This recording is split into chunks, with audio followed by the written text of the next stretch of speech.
BJP আমলে বাংলা ভাষায় হবে সরকারি কাজ। বাঙালিয়ানাকে গুরুত্ব বিজেপি সরকারের। বিজেপি বিরোধীদের প্রচার ভেঙে খান খান। বিজেপি গোবলয়ের দল, বাংলায় চাপাবে হিন্দি সংস্কৃতি। প্রতিপক্ষ দলগুলির জুজু আউট, বাংলায় বাঙালিয়ানা ইন। বিজেপি আমলে বাংলা ভাষায় হবে সরকারি কাজ।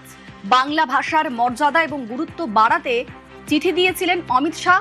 শুভেন্দু অধিকারীকে সেই চিঠি দিয়েছিলেন তিনি এবং আজ বিধানসভায় সেই চিঠি প্রকাশ করেন মুখ্যমন্ত্রী।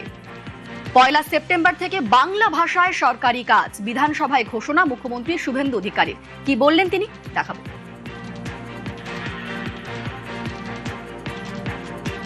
আমি এই পরিপ্রেক্ষিতে রাজ্য সরকারের পক্ষ থেকে ঘোষণা করছি, আগামী 1 সেপ্টেম্বর 2026 থেকে পশ্চিমবঙ্গে সর্বস্তরে আমরা বাংলা ভাষাকে বাধ্যতামূলক কার্যকর করলাম।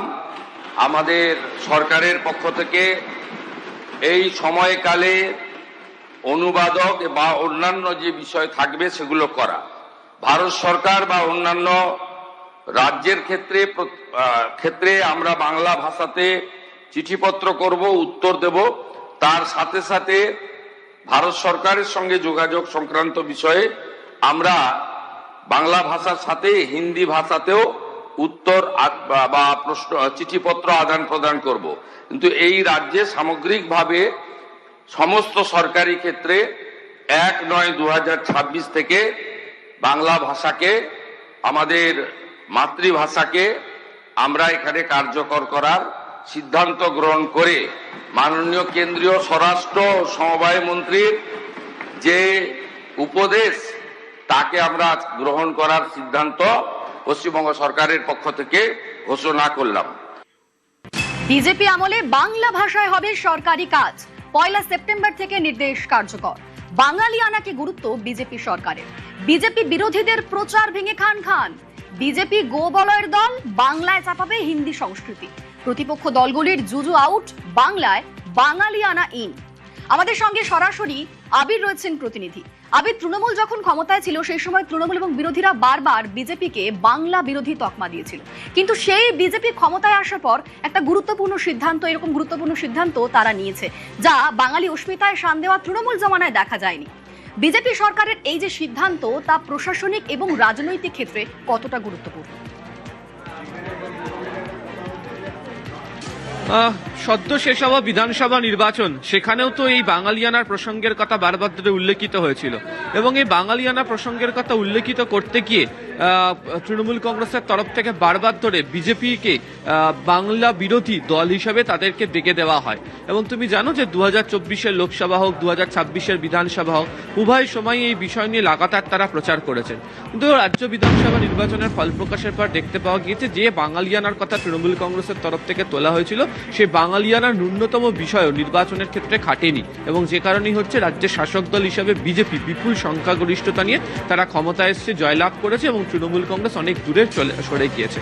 আজকে যখন বিধানসভার অভ্যন্তরে দাঁড়িয়ে মুখ্যমন্ত্রী শুভেন্দু অধিকারী তিনি যখন কেন্দ্রীয় স্বরাষ্ট্র এবং সমবায় মন্ত্রী অমিত শাহের তরফ থেকে তাকে পাঠানো চিঠির প্রসঙ্গের উত্থাপন করছিলেন, তিনি যখন চিঠিটা পড়ছিলেন এবং তারপরেই তিনি উল্লেখ করে দেন যে আগামী 1 সেপ্টেম্বর থেকে গোটা রাজ্য জুড়ে প্রশাসনিক বিভিন্ন কাজের ক্ষেত্রে বাংলা ভাষাকেই মান্যতা দেওয়া হচ্ছে এবং সেই প্রক্রিয়াও চলবে এবং আগামী যে কদিন হাতে তারা সময় পেয়ে যাচ্ছেন সেই সময়ের মধ্যে তারা যে এই সংক্রান্ত বিষয় কি পদ্ধতি অবলম্বন করে তারা এগোবেন সেই বিষয়টাকেও তারা স্থির করে নেবেন, সিদ্ধান্ত তার মধ্যে তারা গ্রহণ করে নেবেন।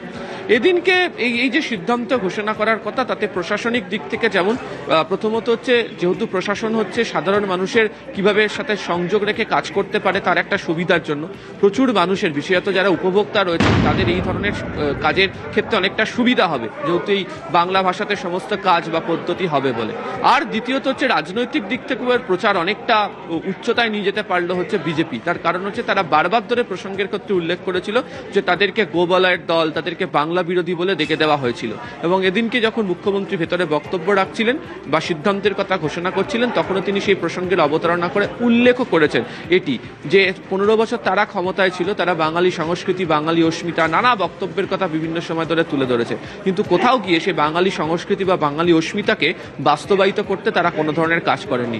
যেখানে প্রশাসনের সঙ্গে রাজ্যের সর্বস্তরের মানুষের প্রত্যেক দিনের জনসংযোগ বা কাজ জড়িয়ে থাকে সেখানে সহজ করে তোলার জন্য, মানুষের সুবিধার জন্য এই রাজ্যের মাতৃভাষাকেই যে গুরুত্ব দেওয়া হচ্ছে সেই প্রসঙ্গের কথা তিনি বলেন। ফলে অনেকেই বলছেন এটা কার্যত এক ঢিলে দুই পাখি মারা হয়েছে, যার ফলে প্রশাসনিক এবং রাজনৈতিক উভয় দিক থেকে পূর্বতন তৃণমূল কংগ্রেসের সরকার এবং তৃণমূল কংগ্রেস দল কড়া ভাষাতে আক্রমণের জায়গা প্রশাসনিক এবং রাজনৈতিক উভয় দিক থেকে তৈরি করে ফেলতে পারলো বিজেপি শিবির।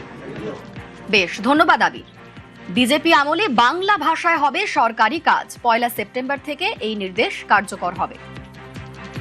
বিধানসভায় ঘোষণা করেছেন মুখ্যমন্ত্রী শুভেন্দু অধিকারী, রাজ্যের সব প্রশাসনিক কাজ হবে বাংলা ভাষায়, রাজ্য সরকারের সব নথিপত্র লেখা হবে বাংলায়। এবং এই যে সিদ্ধান্ত, শিক্ষাবিদ পবিত্র সরকার তিনি কিভাবে দেখছেন শোনাব।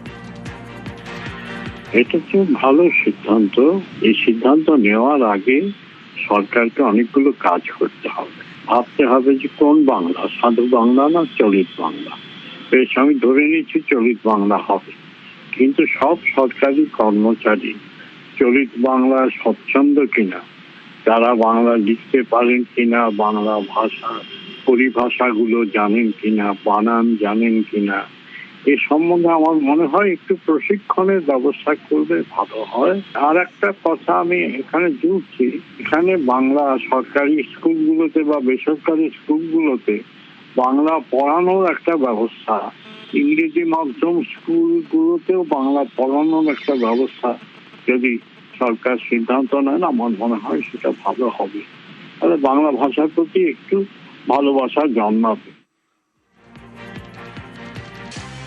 এই মুহূর্তে আমাদের সঙ্গে রয়েছেন সাহিত্যিক শীর্ষেন্দু মুখোপাধ্যায়। আপনাকে নিউজ 18 বাংলায় স্বাগত। বাংলা ভাষার মর্যাদা, তার প্রসার এবং গুরুত্ব বাড়াতে বিজেপি সরকারের যে সিদ্ধান্ত যে বাংলা ভাষায় সমস্ত সরকারি কাজ হবে, এই সিদ্ধান্তকে আপনি কিভাবে দেখছেন, আপনার প্রতিক্রিয়া? খুব ভালোভাবে দেখছি। এই সিদ্ধান্তকে আমি স্বাগত জানাচ্ছি।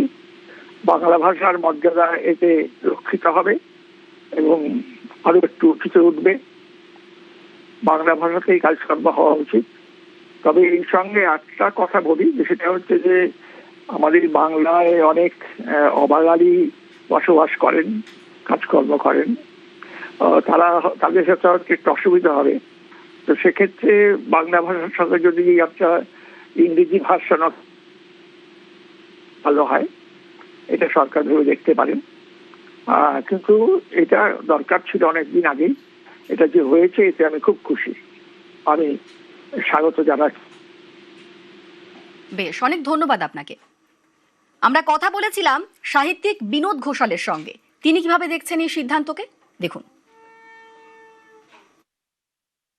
এই সিদ্ধান্ত যে রাজ্য সরকার গ্রহণ করেছেন, পশ্চিমবঙ্গের রাজ্য সরকার, তাকে আমি সাধুবাদ জানাই এবং এই কাজটি অনেক আগেই হয়ে যাওয়া উচিত ছিল। এর ফলে আমাদের বাংলা ভাষী যে পশ্চিমবঙ্গবাসী রয়েছি, তারা প্রত্যেকে, বিশেষ করে তরুণ প্রজন্ম যারা কিনা মাতৃভাষা বাংলা ভাষা থেকে দিনে দিনে বিচ্যুত হচ্ছেন, তারা আবার মাতৃভাষায় ফিরবেন, মাতৃভাষার গুরুত্বকে অনুভব করবেন এবং মাতৃভাষার প্রসার হবে। আমি মনে করি যে কোনো জাতিরই মাতৃভাষা হচ্ছে তার শিকড়, ফলে মাতৃভাষাকে অবজ্ঞা করা হচ্ছে তার শিকড় থেকে বিযুক্ত হওয়া।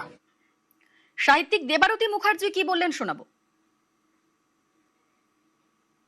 অত্যন্ত সদর্থক প্রস্তাব। পৃথিবীতে প্রায় 7,000-এর বেশি ভাষা আছে, কিন্তু শুধুমাত্র চর্চার অভাবে প্রতি 14 দিনে একটা করে ভাষার মৃত্যু হয়। ভাষা নদীর মতো বহমান, ভাষা কিন্তু বেঁচে থাকে চর্চার মাধ্যমে। আমাদের গত 15-20 বছরের গ্লোবালাইজেশনের জন্য হোক বা যে কারণেই হোক, পশ্চিমবঙ্গে একটা ধারণা আছে শপিং মল থেকে 5 স্টার হোটেল, বিভিন্ন জায়গায় বাংলা বলা মানে সেটা বুঝি আর কি স্বল্প শিক্ষার পরিচয়। তো মাথা উঁচু করে বাংলা বলুন, তার কারণ আমাদের দেশের শিলচরে 11 জন বাঙালি 1961 সালে এই বাংলা ভাষার জন্য প্রাণ দিয়েছিলেন। তো নিজের মাকে ভালো না বাসলে যেমন অন্যের মাকে ভালোবাসা যায় না, তেমনই আগে আমরা মাতৃভাষাটাকে ভালো করে জানি আর আমাদের ভবিষ্যৎ প্রজন্মকে ভালো করে বাংলা ভাষাটা শেখাই, তাহলে একটা জাতির যে শিকড়টা শক্ত হবে।